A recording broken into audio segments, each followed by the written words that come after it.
Yo, you are here with the MCW Tag Team Champions, Rush Hour, and that makes Showtime! Dion Epps. And Hot Boy, Tommy Seto. And you're watching O Face Wrestling. That's right. Oh, Face Wrestling. Listen to the podcast. Listen. They are Dark Side approved. Howden approves it. Oh, Face Wrestling. I'll be listening. Will you? Come and listen to O Face Wrestling Podcast with your favorite Siren the Voodoo Doll, aka Nina Monet. I'm the one-eyed, thick-thighed woad, and you're watching O Face Wrestling. Hey everyone, thanks for joining us today on O Face Wrestling. This is your host JT, and today I am joined by Stephanie from Hardy Wrestling Podcast, and then I'm joined by Queen PR and Krista B from Those Wrestling Girls. Hi. All right, so today we're going to do a little bit of, I don't want to call it fantasy booking, but it's more so we're going to talk about wrestlers who we think should or could be the future of, the division. We're each going to select 2 male and 2 female wrestlers, and we're going to give a brief explanation on why we think that they could be the future or should be the future of the company. I did lay out some rules with this. They cannot be someone who has already won a world title, the WWE Championship, the Universal Championship, or the Raw and SmackDown women's titles. Any NXT titles is okay. If they were NXT champion, NXT women's champion, that is perfectly fine. So let's get going with this. I will start off with Stephanie. Who do you got on your list? Okay, so I'm going to do female first. So I believe the 2 women that I have my eye on as the future are Bianca Belair and Liv Morgan. Oh, I like that. Yeah. Do you want me to go into why? Yeah.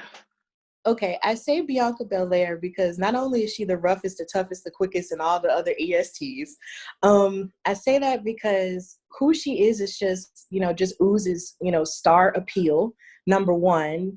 And number 2, she's incredibly strong. She's athletic. She has the drive to make it and to be a future champion, one day. And because she's just really inspiring to me as a person. So I feel like she just has, all of the charisma and all of the athleticism and, to just get across on television. I just feel like she just has, the it factor. She's just amazing to me. And I say Liv Morgan because she was kind of underrated at first. A lot of people didn't pay that much attention to her. But I feel like now that she sort of has this revamped, attitude about her, especially seeing her athleticism over the past couple of weeks with the matches that she's had with Ruby Riott and then, of course, with Charlotte this past, last week. It's just she's showing that she has more. It's more to her than meets the eye. And I'm really excited, for her and everything she is going to bring. And with the men, I would say Angel Garza. Even though I know he's been, cruiserweight champion, but that was on NXT. I really feel like he has the charisma and a whole lot of ooze about him. And I would venture to say that I feel like, in my opinion, he has the type of charisma that Eddie Guerrero possessed. And he has a lot of the athleticism that you could, possibly ask for in terms of what he has to offer. And I'm excited for him in his future. And another guy, I would venture to possibly say maybe I really don't have another guy. I know you said 2 guys, but I just can't really think of another guy right now. But definitely, That's fine. For me, it's just Angel Garza, definitely. So.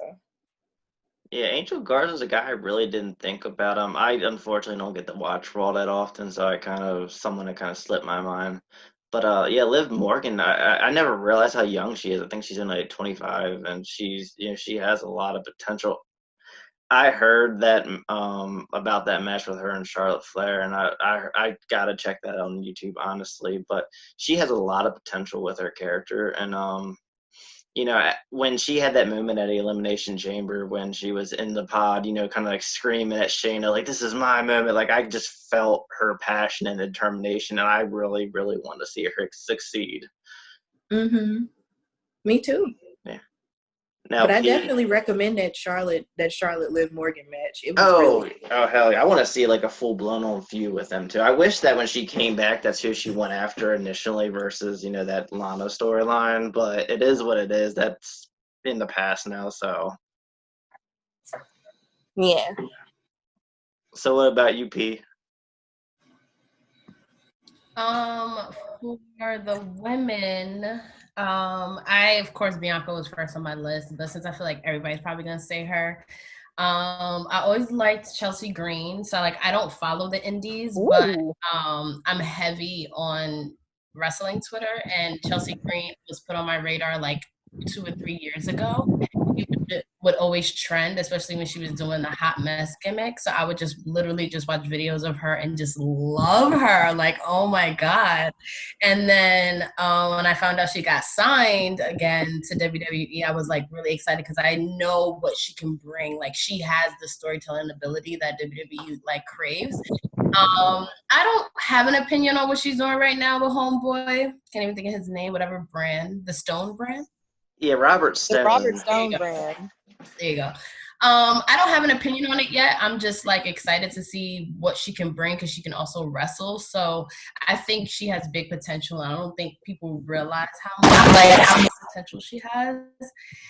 And then my second has to be Zelina Vega. Like she is everything to me. She followed me on Twitter, me and Brian, because of he like posted a clip of me talking about her, saying that she was perfection, which she is, because she can wrestle, she's good on the mic, she's good in the manager role. Like she could really bring back that manager role to where like back in the day where when you were put with a manager, like it added value to you. She can be that person, like stick Zelina Vega with them and they're good. And she can also wrestle, so she can do the manager thing. She can hopefully get into some feuds with, I'm thinking it would make more sense to have like mixed tag feuds with her, but they had teased it with like other couples or whatever, but I would love to see more of her in the ring. But I can totally see her being like champion at some point. And then the men, that was hard because yeah. So I just kind of copied what Jake said in the chat, only because I completely agree with Velveteen Dream and Angel Garza. Like he surprised me, Angel Garza, because I like randomly heard about him when he proposed to his girlfriend in NXT, and then all of a sudden he like replaced, and it was just funny to me how quick Zelina replaced Andrade when he got suspended. Like right. Angel Garza next week, they did not even, and they were so good together. And then you got to see some of what Stephanie said about his Eddie Guerrero. Like you can definitely see that personality. Like I see him going really, really far. And they have to see potential in him for him to be on like 2 brands in 1 week. That means that they see something in him. So yeah, those are my picks.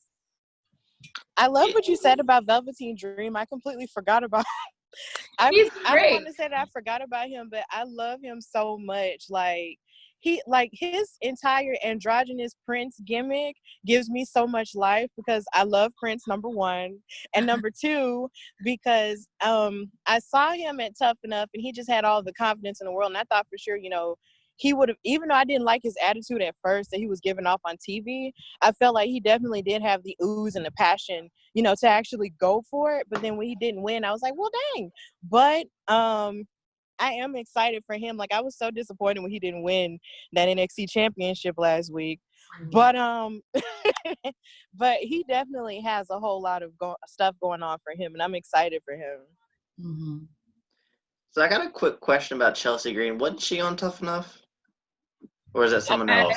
She was on Tough Enough. I believe she was wasn't she like a coach or something on Tough Enough before she started to pursue wrestling? I believe she was. There was someone on Tough Enough that looked like her at least. I remember they were like in the hot tub with one of the I think it might have been Patrick Johnson or Velveteen Dream, but Yeah, like I'm not too familiar with her. I've seen her and here and there on NXT.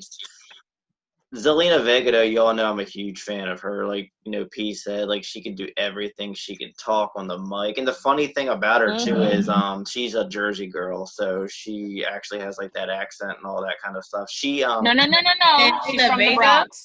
She's from the No, Bronx. she's from Queens and the Bronx.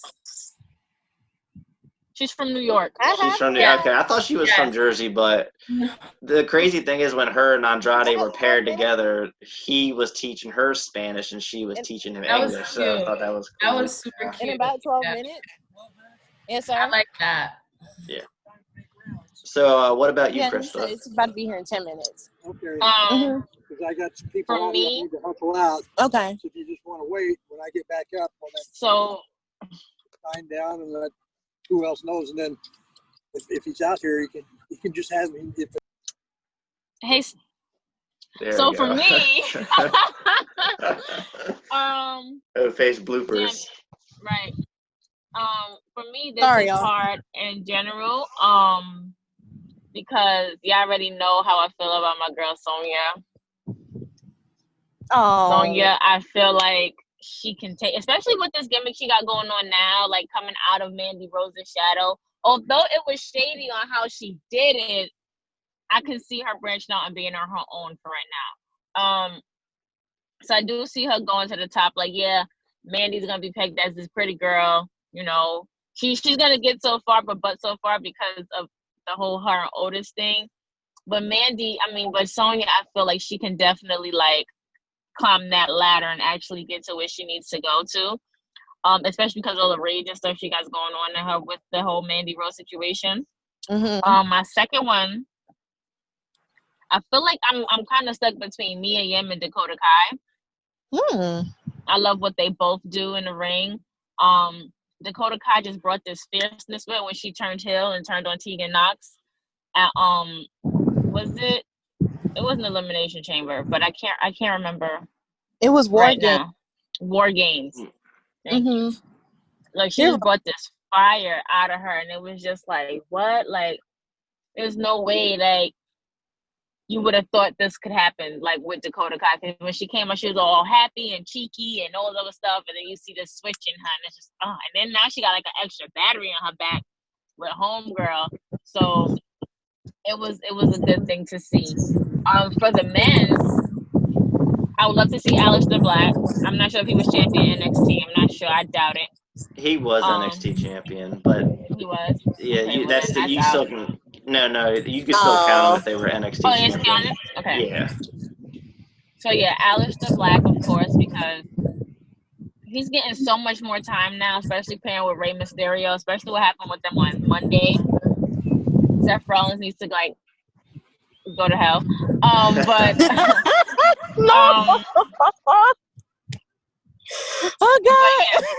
Yeah, Aleister Black has really been doing his thing since he's been on TV. Like since he's been on the main roster, I don't think I've ever seen him not on TV, not in the slot. Like even if he was injured, he was still out there. Like I don't think it's been a time where he hasn't been not on TV, and I feel like his time is starting to shine. His star's starting to shine now. A second guy. I would like to see Buddy Murphy break away from this whole disciple act because he's so much more than that. Yes. I would like to see maybe Buddy Murphy or definitely Ricochet. But yeah. Oh, they're talented. They're definitely talented people. They're definitely talented wrestlers, and we need some more main carders because the ones that we normally have are gone or kind of exiting stage left for a little bit. But yeah. Yeah, because like that's the thing. Like WWE has heavily relied on a lot of their legends within the recent years, and they're not going to do it forever. I can only imagine like Undertaker and all that kind of nearing the end of their career, and even some of their like kind of like full time guys. Like we've seen John Cena go to Hollywood, Randy Orton's kind of slowing down. Daniel Bryan, I mean, he's we never know when his last match will be with his history of concussions and all that. So it's like they really do need to start You know, and with Becky Lynch is another perfect example. Who would have known this would have happened in, you know, the prime of her career? You know, she's not going to be wrestling for at least another year. So it's like, you know, you always do need to focus on the future.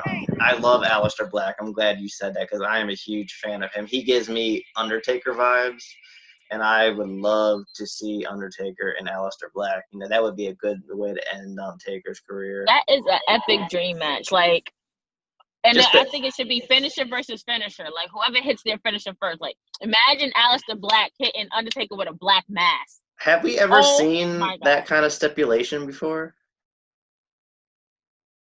I feel like it's had happened, or it was like one person couldn't use their finisher. Like, remember when Randy Orton and Seth Rollins was fighting, and Randy Orton could not use the RKO, and I think Seth Rollins couldn't use his curb stomp. I remember something like that. It was a minute ago, but yeah, that's a pretty, you know, interesting idea. If they haven't done that, that's something they should consider. Because this is why WWE needs to hire me. I keep saying this. Exactly. Like, you need to apply. I've applied. I just need that check because I'm pretty sure they listen to me in episodes and they be like, that's a good idea. Cut my check. Cut our check. Exactly. So for me, I'm going to start with the men and I'm going to save the women for last because I'm really excited for that one. Men, first one is Adam Cole. This man is young too. I don't think he even hit 30 yet. He's done absolutely everything in NXT tag team. He was the first ever North American. He's the current NXT champion and longest reigning. This guy has everything. He has the look. He has the, you know, the in-ring ability, the charisma, the mic skills, and then he has the Undisputed Era, which can help him come to, you know, Raw or SmackDown and make, you know, that kind of impact like the Shield made. So, I mean, the potential is, you know, his sky's the limit for him. The other guy, and this is a guy I don't really hear too much because he's in a tag team, and that is Montez Ford. I've always liked him. And then I saw something on, I think it was Facebook or Twitter. Someone was comparing him to The Rock. And usually when people compare wrestlers to like The Rock, I'm like, get the hell out of here. Like, what are you thinking? I saw that and I was like, this person isn't lying. Like, he has like very similar charisma. He gives me that vibe where he can be funny but serious at the same time, kind of like what The Rock was. And I mean, he could wrestle. You know, he has a good look. He's tall. You know, well, you know, he's in really good shape. I feel like, you know, they could really, you know, build something with him. I mean, it sucks because if, you know, he were to be a big single star, I don't know what would happen with Angelo Dawkins. You know, hopefully he can make something on his own as well. But I feel like with Angelo Dawkins, like as soon as you said that, the first thing that popped in my mind was the way they shafted D'Lo Brown. And it sucks because D'Lo Brown was such a fantastic wrestler, but after that whole him and Draw situation, he started to dwindle out. And I don't want that to happen with Angelo Dawkins because he's such a great wrestler too. Yeah. You're right. And Montez Ford does give Rock vibes, especially with the whole dramatics and taking him long to fall or overselling the move or whatever. But he's good on the mic. He does so, like he's mostly the mouthpiece for Street Profits. And it is gonna suck like once they break them up,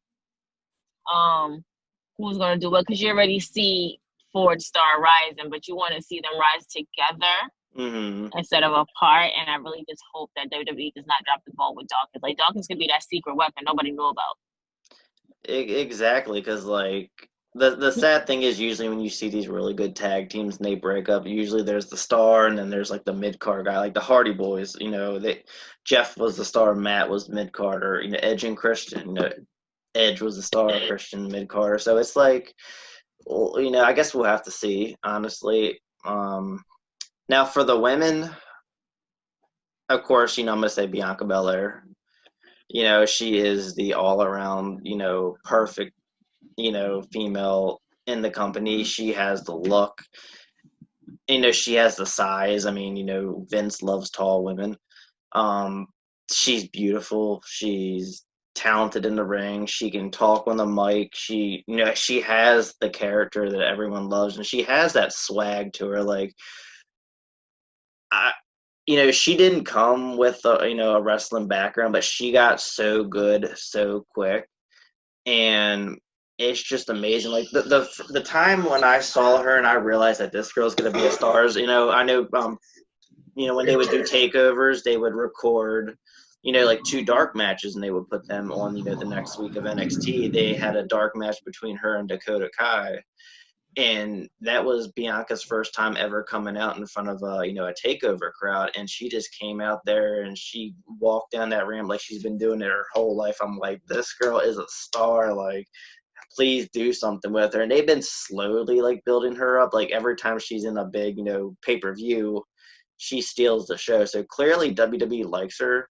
They're just not rushing her, which is smart. You do have to kind of introduce these NXT stars to the mainstream crowd. Mm-hmm. I think her time will come. I'm really hoping that she'll be in a big profile match at SummerSlam, but we'll have to see. Now for my second female, and this one is something, a wrestler that I don't think anyone would have ever thought of. And, please don't discredit me for this pick just because we've never seen her wrestle. That's the thing. Simone Johnson, the Rock's daughter. How good will she? AKA my future daughter-in-law. No, just kidding. So, I mean, at the end of the day, how good she will be, I don't know. I don't want them to push her to the moon just because she's the Rock's daughter, but because of who she is, everyone is going to want to see her. Former wrestling fans, non-wrestling fans, people are going to want to see her. And if she can get good like Charlotte Flair did, just imagine the mainstream popularity. She will, I feel like she can, I don't want to say save the business, but she will take it to lengths that it hasn't been in a long time. And we can only assume she's going to take some of, the Rock's moves, the People's Elbow, Rock Bottom. I mean, the People's Elbow is my favorite all-time finisher. There's, every time he would do that, I would jump up on my toes and do it with him, during his matches. Oh. And hopefully she does like the people's eyebrow and all that stuff too. And I know some people are kind of against it. They're like, oh, well, let them do their own thing, let them be their own person. But it's kind of hard. Like, can you really imagine Charlotte Flair not doing the woo? Like, it's in their blood. It's who their relatives were, and it's like, I'm really excited. I don't know how young she is, so I mean, if hypothetically she's in her early 20s, they can kind of like take their time with her. You don't want to rush her at the same time and her come up and just just disappoint people. So I'm really excited for her and her future, and just hopefully it goes well, because like I said, she can really like be that big mainstream, female that at the level of The Rock. So I know they announced her signing like a few months ago, and it was a pretty big hype for like a day, but then things kind of like died down since then. Yeah, I actually covered it on my podcast, talked about how excited I was for her, because it's huge that she would want to do that and actually want to carry on the Johnson name and the legacy. But I feel like she might mess around and be like Charlotte, in the sense that even though, yes, she has similarities to her father, that she just might, top him. Because even Ric Flair has said in an interview, like on his 30 for 30, that he felt like Charlotte was better than him, because a lot of the moves and a lot of the things that she does in her arsenal is like way more than he ever could do. So I feel like if Simone, trains, she might even surpass her father, in the sense that she might take some inspiration, of course, from him, because of course that's your father. But at the same point of rate, she might, top it and do like 10 times better, with her own innovation. So I'm really excited for her and everything she's got going on. I'm excited for her too, and I'm always afraid that like there's so much pressure like already being put on you before you like do the ring. Yes. A lot of legacies fail. Like they just let go of legacy from the B team. So it's like, just because she has the name, doesn't mean she'll, even reach those heights. Like I hope that she does, but I just hope that we let her grow into whoever she becomes before we put that like pressure on her. you know, like we compare her with Charlotte, but Charlotte was an elite athlete before she even thought about WWE. Right. So chances were she was going to be a good wrestler. So it's kind of, you know, it's hard to compare the two. I mean, I hope that Simone Johnson, you know, does top The Rock. But I also want to wait. She literally just got signed to developmental, so I want to like give her time to grow into whoever she becomes. I think you're right. I think it's smart if she lets to take on slowly. But you got to think the Rock shoes are hard to fill. So she Right.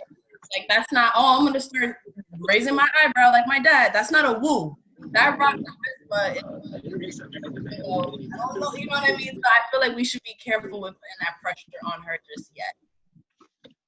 I agree with Patricia. Like that's exactly what I was gonna say. Like we don't want her to come in here and we're all amped up for her. Oh my God, that's The Rock's daughter, without her finding her own identity, and it makes her fail so miserably that she never wants to wrestle again. Like that's just something as fans that we wouldn't want to see, because you already know how wrestling fans are on Twitter or in general. They're horrible. And being that she's just stepping out into this, you never want to make her feel as if she can't sit and accomplish what she set out to accomplish because of they had these expectations of her living up to her father's legacy. Like The Rock shoes are hard to fill. Trust me. It's like I wanted to be The Rock when I was younger, and then everybody wanted to either be The Rock or Stone Cold, Undertaker, or Mick Foley, Triple H, like somebody.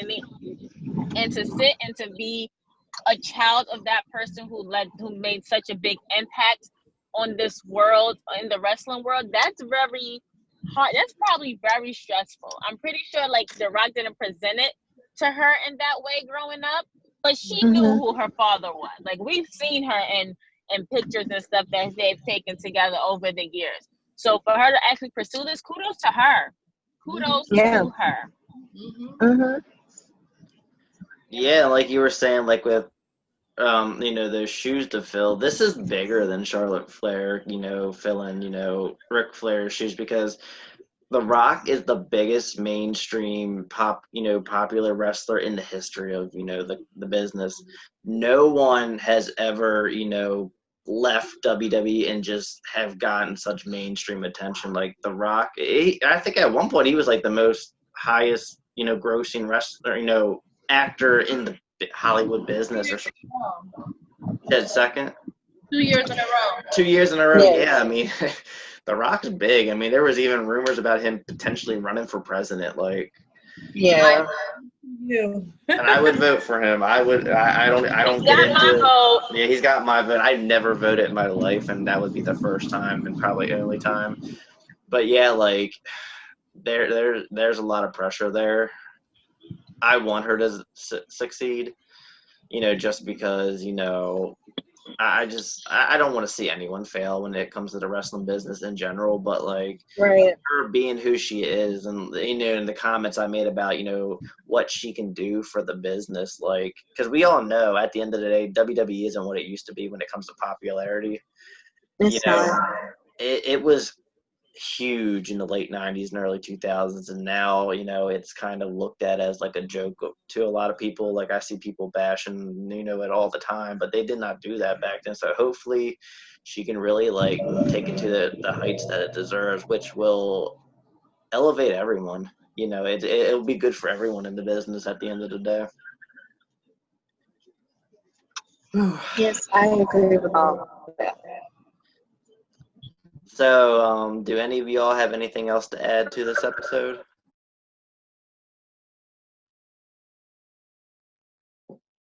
Did you all? I don't think so. That was a really good topic, like how we ended it on them, because I would have never thought to put somebody in that category who's not even wrestling. Like we've never seen her wrestle before, but because the potential is there, like. Her mom is a bodybuilder, and her dad is one of the highest paid actors and most popular wrestlers in the world. So it would make sense that she has some type of genetic feature to her. So we just got to see where it goes. Like I'm rooting for her all the way. Yeah, me too. I'm excited for her. And I think her mom is like an executive at her production company. So her mom is a badass bitch. Her papa's The Rock. Like, she got everything going for her. You just born from greatness. You're born from greatness. That's it. Greatness. Yes. And the crazy thing is, until she signed with WWE, I had no idea he even had a daughter. Really? He got Really? more.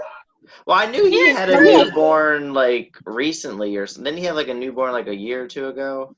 Yeah. I knew about that. I just know he had one like of that age. You know, I mean, I don't follow the kids of a lot of former wrestlers or celebrities or anything like that. So I remember seeing, I was like, wow, he has a daughter and she's now in WWE. So, but yeah, I wanted the kind of look for, because there was a lot of wrestlers that I was thinking about. I had to pick Bianca, but I was like, I really kind of dug a little deep, and I was like, you know what? I'm gonna pick her because I knew it was gonna be someone that no one was gonna think of, and I really wanted to get your all opinions on her as well and what you all thought, just because we all love The Rock, and we all know Charlotte Flair and her success, and like, can she have similar, if not more success in the business? Now I will make a confession though. Like, every time a wrestler has children, I always hope and pray that maybe they'll be wrestlers. Because I did that with Kofi Kingston when he won the WWE Championship and he brought his children out there, and his older son was like climbing on the top rope by himself. I was just like, you know what? He might be a star, or like in my mind. Loving that spotlight, I was like, oh, he's gonna be an entertainer of some sort. Because every time we're in the Hall of Fame, because Krista and I were there, they were a mess. Like, anytime the camera was on them, like that you're talking about was on. Like, this is not Kofi Media. This is live. That's so cool that you guys were actually there for it. Oh yeah, we watched Bret Hart get attacked. All that. We were there for all Oh my of God, it. how was We was that? looking like, wait a minute, what? Mind you, we were sitting so close to Becky Lynch. Oh my God. So we were like literally like 10 feet from like Becky Lynch and Seth Rollins, who has not announced their relationship yet, right? So we're like, of course, watching them. We're like literally right there where everyone's sitting around the ring or whatever. And we're watching their body language. And Chris was like, oh, they're together. And I'm like, how do you know? And Chris was like, no. Look, I watched.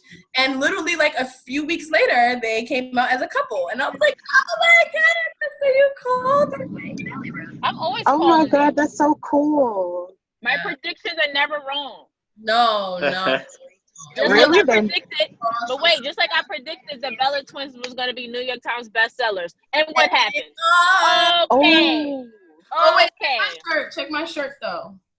Nice. Okay. Oh, yo, you called it. You called it. I called it. My predictions are never wrong. Like, so Krista, you can see into the future? No. Oh, I wish. Wait, Steph, are you in the Bella Army? Yes and no. Okay, I'll take it. Yes, I say yes and no. Yes and no. Okay. I'll take it. Yeah, everybody has their reservations about the Bellas. It's okay. I actually love that about them. That's why I like the yes and no. I'm like, I'll take it. They're like John Cena. Like they have a lot of fans, and then a lot of people that aren't fans. So do you know what's crazy? I don't even know what prompted me to start liking John Cena, and couldn't even tell you. Me neither, but recently I was just like, I really started appreciating him. Like, I was like, yo, he worked. I think also watching him on Total Bellas and Total Divas and seeing like how hard he works and how much he really fucking does on a daily basis, and it blows your, like, to think what John Cena does in his day is insane to me. Like, he learns a different language every 6 months. Like, he's insane. He is. And I also feel like his exterior is not what his interior is. And people will also judge him because, oh, he does this, he does that, but they really don't get to see. They never saw what Nikki saw. Right. And if you can relate to that, then you'd be like, well, he's not this person, so what are you talking about? Like, that I can relate to that a lot. So it's just like, okay, John is not an asshole. He's definitely not.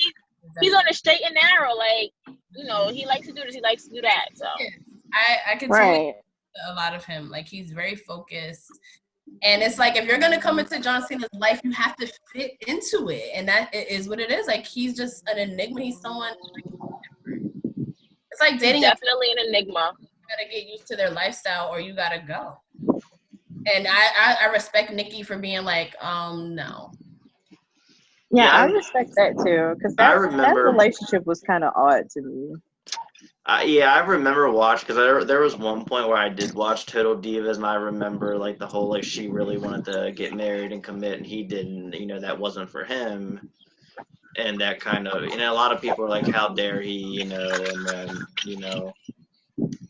I mean that's like you said, that just wasn't what he wanted in his life and all, and now she's married. Isn't she engaged or is she married or? She's engaged and pregnant. Yeah, and then I think he's in a relationship with somebody else now. Yeah, that is true. Like, he clearly has a type. It's so funny. But apparently he's proposing to her. Oh, right. She's a bad bitch too. She's like an executive for some shit too. So I'm like, good for you, John, because he needs somebody on his level. That's the thing. John Cena ain't just gonna marry anybody. So you're saying Nikki's just anybody? No, of course. That's my point. The next woman he dates is gonna be somebody on his level. I felt like she was on his level. Like, she seemed like someone who was pretty busy and was very goal oriented, and like, because I feel like when she started dating him, that's when she really started changing and becoming her own person. Like, that's when she separated from the Bellas and became Nikki Bella. Because before, when I first saw them in 2010, there was no difference. And then when she started dating John, you saw like the difference in her character. You saw the difference in her in-ring skills. Like, I felt like that really motivated her. Because John Cena, you can't just date John Cena and just be any person on the roster. Like, you have to step up in every way, shape, or form, and she did. Mm-hmm. And that's one thing I would never discredit her for everything she's accomplished, because I will admit she did do good in the ring. Like, she did really improve.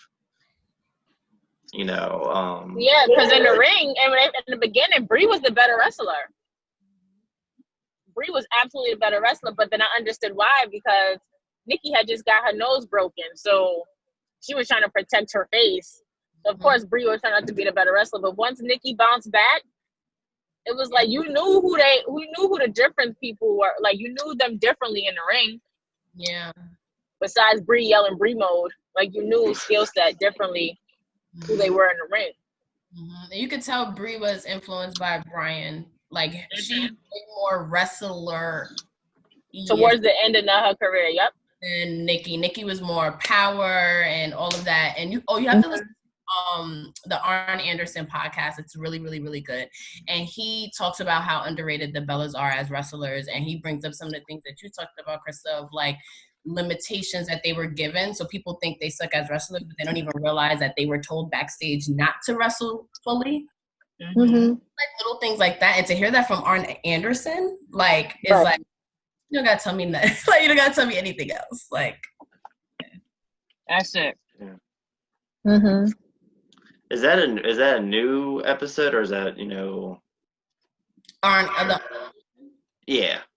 Well, he talks about like different pay-per-views, let's say, and let's say the match comes up, and then he'll go in depth about that match and what was going on backstage or whatever. So yeah, you have to like kind of. I couldn't tell you like listen to this episode, and when the Bellas come up, because he talks about stuff from like on, so you would just probably have to listen to all of them. I feel like every wrestler has a podcast, like a former wrestler now. It's like so hard to keep up. So right. It's good. It's a Conrad. Well, they're keeping up with the time. Yeah. Right. Because some people just don't evolve at all. So at least. Oh, yeah. You need to evolve in the business. Like, you can't do the same thing. If you're a legend who wrestles part-time, you can keep your thing, like, because, but if you're doing it full-time, Chris Jericho is, like, the perfect example. That man evolves, like, every year, and it's gold. Yes. Like, I briefly here and there watch AEW, and what he's doing now, I'm like, wow, like, Especially when she was doing that whole bubbly thing. Like, I love that so much. I remember Pete was on that for a while. She was always tweeting about that and all. That was so Yeah, funny. Pete's a Jericho stan, definitely. So much. I love him too. I thought about going to see him in Fozzy one time, but I didn't make it. I want to go on the cruise next year. I've always wanted to do that cruise too. That seems really fun. The first time they did I'm the gonna wait till cruise, it's officially over. We don't gotta wear masks and stuff. oh yeah, I don't want to be on Right. a boat with a mask on and stuff like that. But originally he was trying to get the NXT roster to do the cruise, but then they said no, and that's when he got like the New Japan Ring of Honor roster, and I think that's what led to him doing the whole AEW thing. Dang it, WWE. Right? But Jericho's definitely gonna be back in WWE. It's not like he's not. Like, Oh, I I feel like hope he's so. gonna retire in WWE. It makes I sense. hope so. It would be weird to end his career somewhere else. Right. I don't watch Yeah. me. I need him to come back home. You don't watch it, Patricia? Neither do I. It is no particular reason. Like, I tried, like me and Krista tried, you know, but I just, I don't know. I couldn't It connect. gives us WCW vibes. It does. It does. To like force it, you know. You know I think what's weird for me is me and my boyfriend were trying to watch it, and I think he is more perceptive to it than I am, because I don't know, it's just something about it that just doesn't click with me immediately, and I don't know what it is. I think also if I followed the indie scene more, I would be like, oh, such and such is in it. Like, you know what I mean? But it's like literally like I have to learn a whole new roster kind of.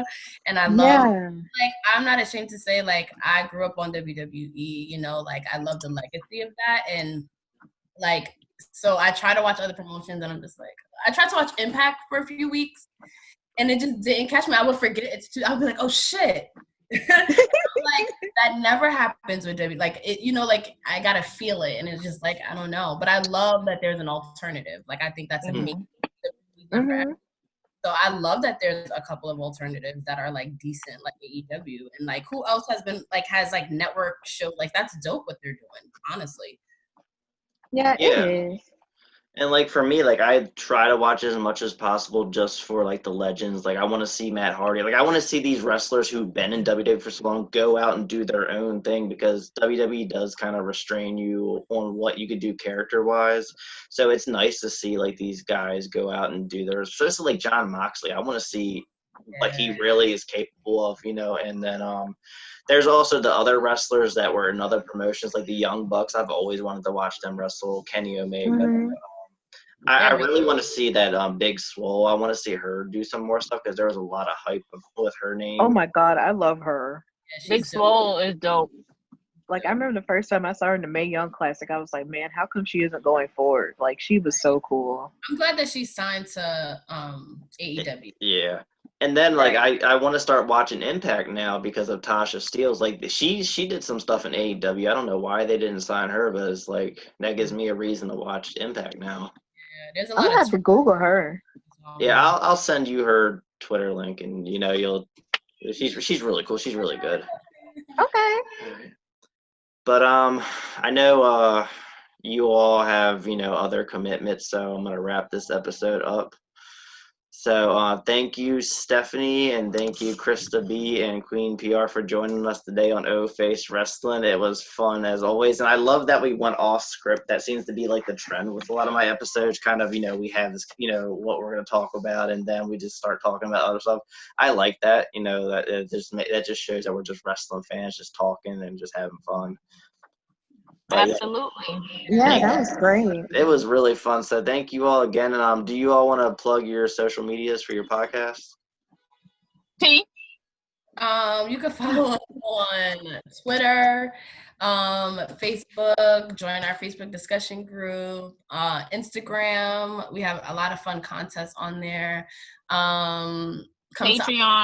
Oh, yes. Join our Patreon. It's $1 a month. We have a lot of fun stuff coming on our Patreon. So you should definitely do that to support. Yeah. Subscribe to our YouTube channel. And YouTube. Yeah. Subscribe to our YouTube channel. Yeah, definitely YouTube. Okay, you guys can follow me on Twitter at Hardy WrestlePod. That's the the word wrestle and pod.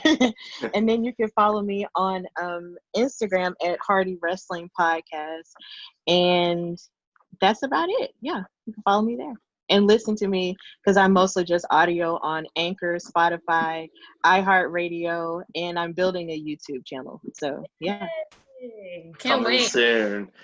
And then make sure you follow us on Facebook, Twitter, Instagram, sub us on YouTube. Thank you all for listening today on O-Face Wrestling. And one final time, thank you, Krista B, Queen PR, and Stephanie for joining us today. You're welcome. Thank you. Bye.